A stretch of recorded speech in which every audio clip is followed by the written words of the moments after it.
Authentication, Authorization, and Accounting AAA. The process of validating users based on their identity and predetermined credentials, such as passwords and other mechanisms like digital certificates. Authorizations. The method by which a network device assembles a set of attributes that regulates what tasks the user is authorized to perform. These attributes are measured against a user database. The results are returned to the network device to determine the user qualifications and restrictions. This database can be located locally on Cisco ASA, or it can be hosted on Radius or Terminal Access Controller, Access Control System Plus, TACACS Plus server. Accounting. The process of gathering and sending user information to an AAA server used to track login times and the service that user access.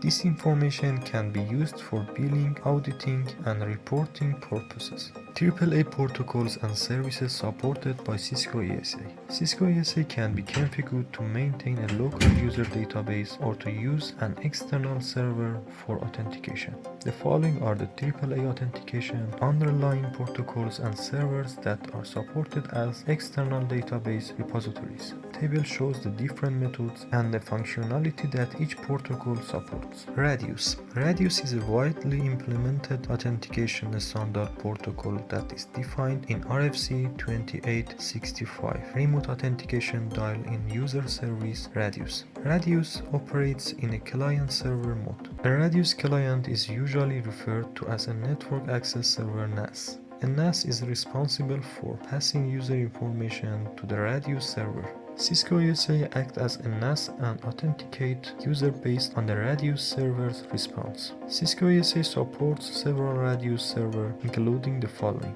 The Radius server receives user authentication requests and subsequently returns configuration information required for the client, in this case the Cisco ASA, to support the specific service to the user.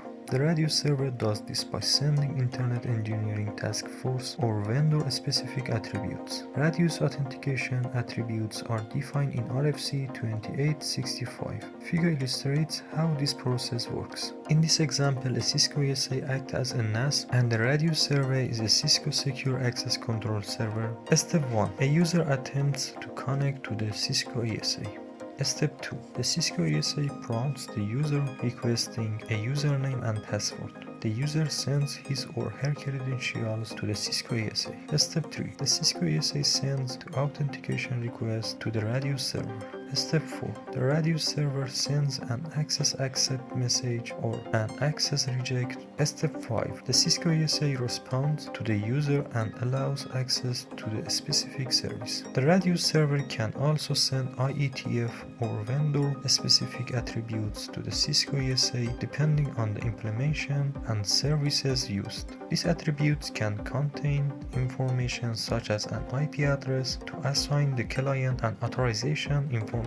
Radius servers combine authentication and authorization phases into a single request and response communication cycle. The Cisco ASA authorizes itself to the Radius server by using a pre-configured shared secret. For security reasons, this shared secret is never sent over the network. TACACS Plus. TACACS Plus is an AAA security protocol that provides centralized validation of users who are attempting to gain access to NAS. The TACACS Plus protocol offers support for separate and modular AAA facilities. The TACACS Plus protocol's primary goal is to supply complete AAA support for managing multiple network devices. TACACS Plus uses port 49 for communication and allows vendors to use either User Datagram Protocol, UDP or TCP encoding. Cisco ASA uses the TCP version for its TACACS Plus implementation. The TACACS Plus authentication concept is similar to Radius. The NAS sends an authentication request to the TACACS Plus server. The server ultimately sends any of the following messages back to the NAS. Accept. User has been successfully authenticated and the requested service is allowed. If authorization is required, the authorization process begins at this point. Reject. User authentication is denied. This error may be prompted to retry authentication depending on the TACACS Plus server and NAS. Error. Certain error takes place during authentication. This can be experienced because of network connectivity problems or a configuration error. Continue. User is prompted to provide further authentication information. After the authentication process is complete, if authorization is required, the TACACS Plus server proceeds with the authorization phase. The user must first successfully be authenticated before proceeding to TACACS Plus authorization.